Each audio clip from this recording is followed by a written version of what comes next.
Welcome back, fans and friends, for this upcoming video. Yes, it is I apologize, this is a Golf, this is a Rabbit, just to be technical. We like to categorize things. And here will be another Golf. This is the plain version, so this is what which actually be the first Golf / Rabbit I have done without artwork on it. And so do I like him? Actually, you know what? The Skylines from running on empty are my favorite, so that just goes to show you they can do it really well or they can do it really poorly. Anyway, this is a standard run-of-the-mill Golf GTI from 1983, as brought to us by Greenlight. They're once again their V-Dub series, so I bought 2 more V-Dubs than I have ever bought. These are the first 2, and they happen to be nearly the identical car, so this is the series 18 version of it. So it took 18 series before I decided I wanted one of these. Not the first Volkswagen, like I said. There's the I have one Maisto and a bunch of other green lights, but they are not V-Dub. They are running on empty, like I said earlier, and the Type 2 that I got from the camping series. So these are the first 2 that I decided, you know what, it's really unusual that Volkswagen gets their own series, but here we are. And once again, it's nearly identical to the previous one. The car is almost identical to the previous one as well. Unlike most of their other series, they don't list the cars in this series, so you assume these might be them, might not be them. I have no idea. The other thing I missed in the previous video was this: Volkswagen, as well as Mercedes and a lot of other European manufacturers, they will have this in addition to this here. It's very unique. For the North American manufacturers don't do it. Most of the Japanese ones don't.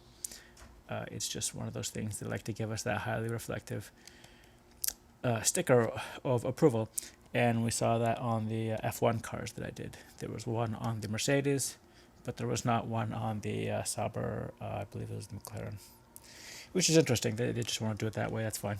So everything else is almost identical. The only difference primarily is the dating here. And so the date of this one is, I apologize, it's exactly the same. So yeah, exactly the same. So I can't complain even then. And we're just going to go ahead and open it since everything is pretty much the same. It does save Greenlight money because they don't have to put on the packaging if it's a different vehicle. What I mean by that is, it doesn't really say that. The only thing that they change is the insert. So this thing here, obviously they put Rabbit instead of Golf, so that's different. But then when you go to the packaging, it's almost identical. Like I can now put this in there and nobody would know, except that I've cut it open with a knife. And the knife was not shipped to me. I went out and I bought this years ago. For people who care, it's just this Stanley.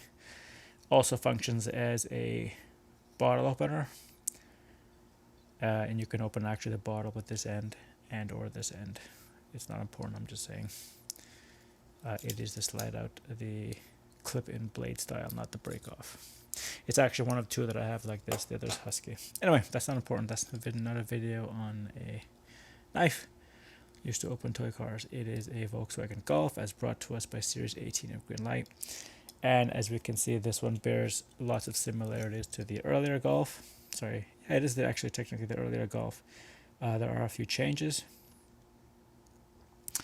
For example, the Rabbit in this guise does not have the GTI on the front. It does not have it on the back, perhaps because it's decked out for racing. I do actually, it's really unusual, but I do actually like the rims on this one. And they're just the plain standard manufacturing, the ones that you would have found at the dealership at the time. I will not be opening that yet. There's the turn signals. We have the, like I said, the 4 lights, the GTI. The Volkswagen, though, for the first time is plain. It is the same color as the grille behind it. On to the right side, there's the gas cap. And it is a very nice spoke design, actually. It looks kind of exposed without the cover on it.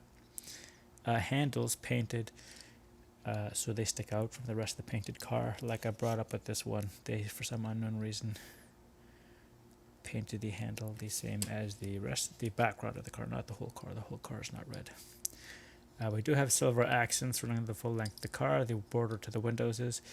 The windows are see-through, but you can see that it is sort of bubbly and does that weird thing. On to the back, I was bringing it up before. It says Golf GTI on the right side, Volkswagen on the left. Neither of those two. Oh wait, I apologize. This one does. So the Volkswagen Golfs will do it. The Rabbit will not. And nothing on the plates. This is a European car, so it only has the rear plates, nothing on the front. There's the turn signal and the brake lights, which is obviously very different than the Rabbit. And different actually than the earlier Golf. And this is about 3 years difference. This is 1980, this is 1983. So some similarities, some differences. On to the left side, exactly the same as the right side. You see a little bit of an indent there. I believe it's a manufacturer. Oh no, it's not. It's actually a casing issue. And the bottom, the undercarriage looks exactly identical as the other two. And here we have Golf MK. But here's the thing though, instead of GTI, it says Golf MK1. So people who know more about Golfs than I would know that there is a difference between that. GTI obviously is a standard production information about the car, but MK1 I think is generational. And then we have 2019, same as the other ones. Although this one does not tell us it's a GTI. Once I toss that packaging out, it'll basically be guesswork. And this one here says Volkswagen Golf GTI instead of MK1. So, and unusually, I am actually looking for the limited edition. Is it limited edition? It is not actually, in fact. I don't see a limited edition number on that one. And I do not see one on this. So fans and friends, this is just brought to my attention because of this one here. There is nothing limited edition about these ones. Also, in case if you're interested about the green light number, it is 162. And I'm pretty sure they are all 162. Yeah, right there, even in the same spot. That's what I mean by the limited edition number, as people who collect green lights will know. M2 as well. They usually have it in white ink or gray ink. Somewhere long and flat so that they can apply this. Obviously this one here had the sticker. When they get lazy, the sticker really doesn't fall off though. But VW series, apparently it says limited edition there, but there's no limited edition number I saw. This is obviously not a production number. That is not a casing number. It is simply limited edition, I guess, in their minds. Is that important? I thought I saw it there. Sometimes they put it in a lighter silver, and you have to look for the reflection. It is not here at all. I don't see it anyway. Yeah, I don't see it. I don't see it on this either. Anyway, that's not important. I've covered 99% of the car. The only part I have left to cover is the engine, which, like these other two Golfs, you can. It's actually recessed a little bit, unlike the other two, which overhang and does not want to happily open. So it is done exactly like this Golf over here. Sorry, Rabbit. Where the hose to the right side is black, but the engine is silver.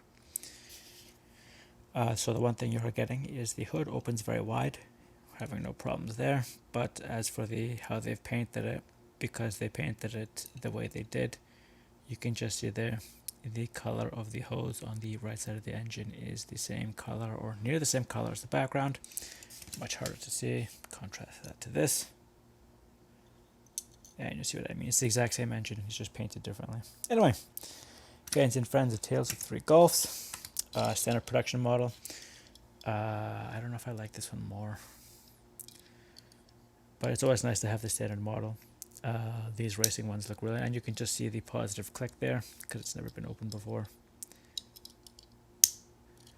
Meanwhile, this one, which had never been opened before, up and down, up, right.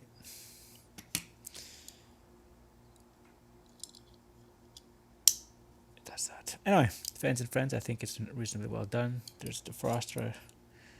I do like the matte black hood. So if you're super into the Volkswagen Rabbit and or Golf, you can, I don't know if they're available where you are. They might be. They were not originally for me, but I have just happened to stop by. Usually if the Volks V-dubs are left on the shelves, it's the Type 181. Just like how the Nissan Patrol is on the shelf for basically every other set. They don't sell, so they stay there. Anyway, I believe the scientific term is a peg warmer. Fans and friends, this is Thomas from Toronto, bringing you the second half of this series of two Volkswagens, the Golf MK1 GTI and a Rabbit GTI 1976 and a 1983. So, thanks for watching, and till the next one.